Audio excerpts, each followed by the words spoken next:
Evening, ladies and gentlemen, welcome back to the What Life. We are racing this evening. Now, after last week's video, we had a ton of messages about what the best way to race in the Cat B is, which I really appreciated and I thought had some fantastic information in. So this evening we're going racing, Zwift Monthly. It's rolling Highlands. I'll throw some stats to you in a minute, but tonight is all about a tutorial on how to ride a Cat B race. A few seconds and then we're going to dive into this one, so off we go. So first and foremost, this is quite hot out the gate. I was hoping it wasn't going to be too hot, but it was. It was a 90-second burst. Now this is my first kind of rule of thumb when it comes to Cat B racing, is you have to have a very good 90 to 120 second kick on you. If you have a good 90 to 120 second kick, minute and a half to 2 minutes, you are going to survive most things in a Cat B race. So that's like my first and foremost. That's my kind of ground.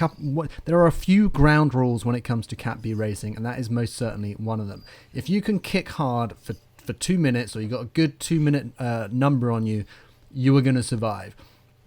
The second thing is, it actually doesn't really matter kind of how much tactics you use. If you don't have the base wattage, you're not going to survive a Cat B race. And that's a lesson that I learned when I first moved into Cat B racing. And I got my ass handed to me plenty of times.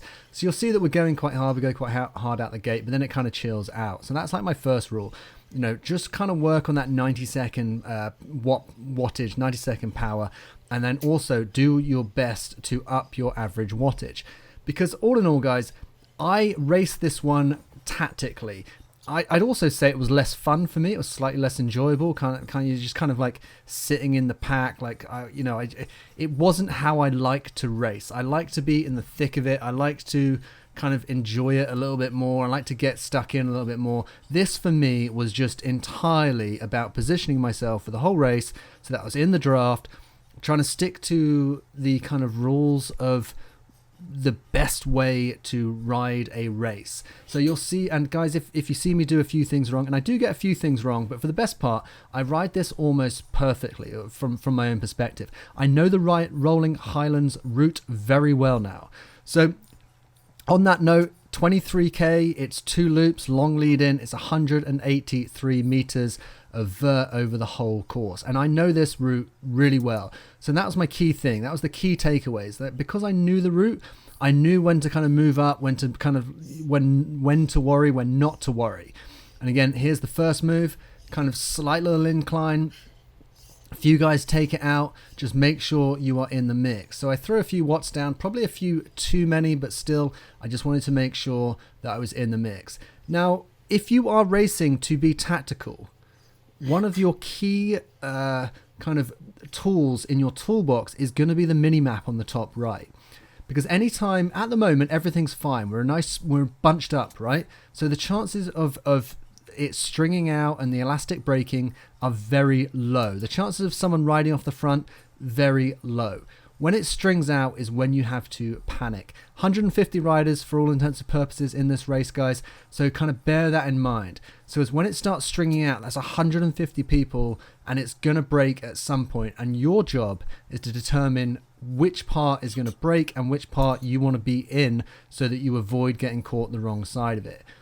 Obviously, knowing this course very well, I know that this is our first run up the breakaway Bray, and obviously this is still the lead-in. Massive group going into this, 130, 40 riders, pretty much the whole peloton.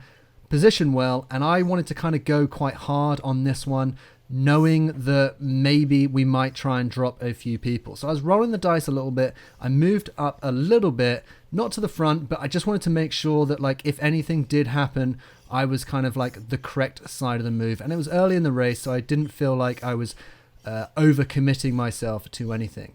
Obviously, threw a power up in there, rode the Bray quite hard. And this was probably the point, I'm up in 15th, 8th, 14th. Like, I don't really want to be up here, but I was just a little bit worried that we might get a selection straight off the bat. But this is probably something I definitely did not need to worry about. But I did know that obviously we do this 3 times. I knew the next time we come up this, there was going to be a selection, because you see how much the group strings out. So that was kind of my first observation. Like, that's a short climb. It's 60 to 70 seconds. with a ride off the top, and then you can see how strung the group is out. I decide not to panic about it. I just let a lot of the group move through, and I have to kind of pick my point that I kind of want to keep the watts pretty steady. So I put the power on, going up the brae, and then I've come right off and relaxed, or tried to relax as much as possible. And key thing is the mini map. I look at it, it doesn't look like we're going to break. Not going to break away. I'm quite far up the group. I don't need to panic, and you can see that my watts kind of come off a little bit, and I don't have to worry about anything. We have one rider who's moved off the front, and that is obviously going to kind of spook. I don't know how it works, but someone at the front gets a little bit scared that 8 minutes into a half an hour race that someone riding off the front is going to ruin their day, which I guess it could do, but also it's a single rider with 150 people chasing him. It's not too much to worry about. So you'll see that on my wattage on the bottom of the screen that I come right off the watts, and just like I don't worry about sitting too far up the group. And as the race goes on, I get kind of more comfortable just moving backwards through the group and finding the correct position to be in. Guys, it's called Rolling Highlands for a reason. There are several little places where there are just like these little rolling kickers. And these are the things that cause the trouble. And if you know about them, you will understand when to put the watts on. And this is another good example. Small little kicker, and I just have to up my watts to keep moving with the group. I don't panic too much. I don't try and move into the front half. But I am also very conscious that at some point over the first lap of this race that we are now in, there will be at least one selection. And you can kind of see on the mini-map that we're not too far off that point. So it's at this point that I kind of am thinking to myself, don't be in the second half of the group. Don't sit at the back of a 150 person group, because there will be a selection. So I kind of always knew I wanted to be in that kind of top 70 riders. And what happens in a lot of these races is you get what I call inversions, where like the top 40 riders are the guys that take the pace up. Suddenly they realize that, they've done their job, they haven't broken up the group enough, and then they will come off the watts and the group kind of comes and moves through them. You'll see on the mini-map now, this is our first selection. So we're in the right side of the split, and we're in almost like a perfect position on the right side of the split, with probably not a huge amount of riders behind me and the bulk of the peloton actually in front. So if I had been too far back and sat at the very, very back of that peloton, you'd probably end up in the wrong side of the selection, and it would be game over. You'd have to try and bridge, but that's just not an option. So let me take you through some power stats for this evening, because it's quite interesting. We did this course, guys. If anyone remembers, we did this in like November, or it was kind of like the best of series. So I've actually got a data file with all my stats of doing this exact course back in November.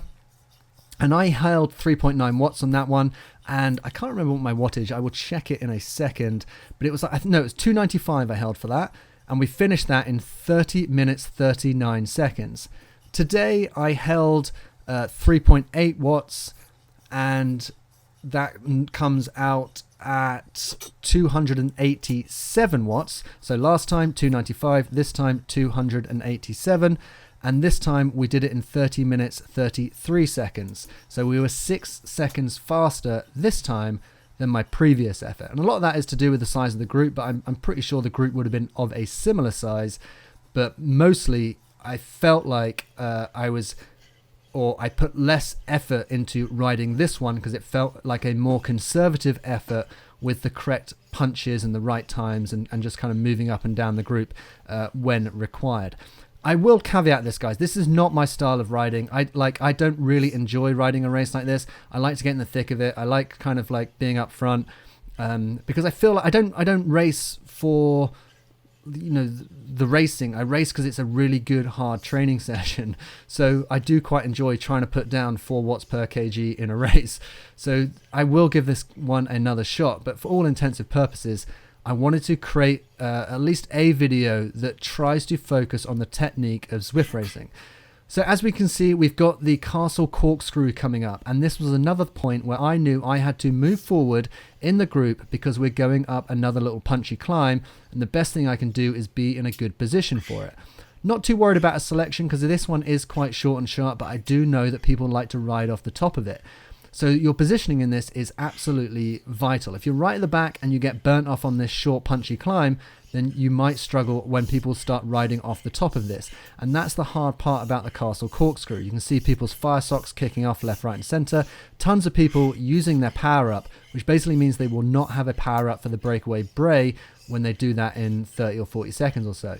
I move my way up the group so you can see me kind of like midway through the pack, like good positioning, but then I don't panic getting to the top and I just kind of let the group come back through. One eye on the mini-map to make sure I'm not the wrong side of a selection, and then I just kind of try and hold whatever watts I can or need to make sure the group doesn't just dust me off and leave me in the past. You can see again that the group is stringing out. Now, knowing that we're about to come up the breakaway bray and the group is strung out, I know there's going to be another selection on the breakaway bray. Ultimately, if the group was strung out doing the castle corkscrew, you've got 40 seconds rest and then you're into another climb. Like 100% there's going to be another selection. Again, you can see on my wattage on the bottom, the watts come right off until we hit the bray. And I knew that at this point, don't get caught out, make sure you are on the right side of it. I probably wouldn't have held it against myself if I put in enough effort to kind of get front of the group on this. So you see me kind of move up. I still have my power up, which I then drop at this point, use it for the breakaway bray coming up to the start finish. Now, positioning is key. Obviously, don't want to be at the front for all intensive purposes, but I also don't want to get caught the wrong side, and I want to make sure that if anyone tries to ride off the top, or if there is a selection off the top, that I'm the right side of it. And I reckon there's about maybe 80 so riders left in this big front peloton, so being kind of 35, 40-ish is pretty perfect for me. So the hard thing is you might make it up the top of the bray and through the arch, but then there might well be a selection as people power it down and kind of ride off the top. And this is kind of the point where I kind of think, well, right about now, on the mini-map, you can see a little break. So there you go, right, conscious, I'm the correct side of it again. I'm a little bit kind of middle to the back of it, and I probably just want to make sure that I don't get caught out too much. So as riders come through, just hold my wattage and move back onto the group. So thus far, guys, this race is actually going very, very well in terms of being conservative. Like I said, like I was 6 seconds quicker than when we did it in November. And obviously I put out less watts to get that 6 second result. Part of that is obviously the size of the group and the group kind of moving at whatever speed, but I definitely didn't feel like I was working as hard, and you can see that by how much blue is showing in my watts down on the bottom of the screen. So all in all, kind of positioning and my mentality to this race is definitely playing a key role, but probably the biggest factor is just knowing the course and knowing when people like to kick and the little points where you get caught out. So I moved to the back of the group, and I think this might actually be from memory one of the points where I almost get caught out, because there is a slight incline coming, and I do kind of at some point struggle a little bit just to hold that very back point. I don't love being at the very, very back of a group, because you have to be, if you're at the very back of a group, you have to be incredibly reactionary and you have to anticipate the movements. And that can be quite hard to do. Fire socks are obviously a key indicator, so people that have their fire socks on, if you see the fire coming out then, or coming out the back of their bike, you know that some people are putting in some watts, and it is always worth putting in a bit of a dig. But for the best part, like, my watts have been very reasonable. Now, I will circle back round and just say, guys, like, you having a good base fitness is kind of what makes this possible. It felt a little bit like sandbagging. So all those comments where they're talking about like conserving and blah, blah, blah, like I can see how really good riders, if you ride a race kind of in this style, you could effectively be a higher grade cyclist cycling in Cat B, because it's the style at which you approach a race. And you can kind of see that from the way that I've tried to tackle this event, but I have done nothing to contribute to this race, which is kind of, I've struggled to contribute to races in the past because I haven't had the ability. Nowadays, I feel like I'm a little bit more improved. So I'm not saying I can contribute, a large amount, but like, I feel like, it's more fun to kind of get in the mix and be up front and kind of just see what's see what's happening and maybe drive the bus a little bit. But knowing the route, having a base level of fitness has kind of made this like a little bit of a, it's not really, it's like a Zwift hack, you know. It's like if you ride a race properly and you focus on tactics, you could probably get away with riding, you know, 5 or 8 watts above what you're actually capable of on the basis of just following along. And this point is probably the point that catches out a lot of people, because it's a small little incline and people really like to kick up it. And this is the thing, is that I know I almost get caught out here. You can see me having to dog out a few extra watts just to hold the group. And again, like guys, it's a 65, 70 person group. To give you some stats, basically the first lap we did in 11 minutes 48 seconds, holding 289 watts. The second lap we did in 12 minutes 03, holding 285 watts. So even though there is a bigger kick at the end of the second lap, all in all, the second lap was a little bit slower by 5 seconds, and we take a bit more time to recover. But that being said, you know, the ending of this race is absolutely savage, and it's why I really enjoy the Rolling Highlands route, is because you get the Castle Corkscrew, and then you get a little rest, short rest, and then you go into Breakaway Bray. So these are the key moments that you got to factor in, and this is the end of the race that we're kind of dealing with now. I feel like I've been pretty good, guys. Look how much blue and green is in my wattage on the bottom of the screen. You can kind of see that I've done my best to conserve as much energy as possible. Like I said, I come out on a 3.8 watt per kg average for the event. But we are hitting the Castle Corkscrew. We are coming to the end of the race. So now is just a do or die moment. And like I said, there's about 85 people in this group. So any kind of finishing anywhere in that, you are doing very well, holding the front group. I kick reasonably hard, as you can see. Like I said, kind of that 60 second, 90 second power, being able to put that in and hold it is going to be like that determining factor. I wasn't worried about trying to be at the front, just try and hold my position in the group, having to work reasonably hard. But also my heart rate's only at 160. I top out at like 175, but I probably wouldn't be able to hit that at the moment, given how much training I'm kind of doing and the state of my fitness as I come into these events. But all in all, we've done that climb, we've done the Castle Corkscrew. It's time to recover and prepare for the very last climb of the day, which is going to be the sprint up the finish. So once again, I am actually pretty happy because I managed to put a sprint in this time. All in all, my positioning feels like it's been pretty good. I just feel like this was a bit of a cheat code. I didn't feel like I was working as hard as I could have. So I think as you get fitter and your base level of fitness comes higher, like there are more opportunities for you to rest and recover during a ride, which basically made this feel a little bit easier. So I was able to actually put a bit of an effort into this last Breakaway Bray. And this is the fastest I've ever been up. I set my PR up Breakaway Bray this evening. So big group, guys. I think like 75 people. The guys at the front doing their thing. Everyone just kind of pushing out their watts. So kudos to everyone who was up front. Everyone who didn't use their power up for the Castle Corkscrew, now dropping their power ups. I kind of give it what I can. I'm head down. Hopefully I hit over kind of 600 watts or get to 600 watts. It's a really hard finish, and there's Ollie just kind of a couple of riders ahead of me. Oh look, 750-ish watts in there. So pretty strong finish from me, and I'm pretty happy with that race and how it went. Just touching maybe 170 on the HR, guys.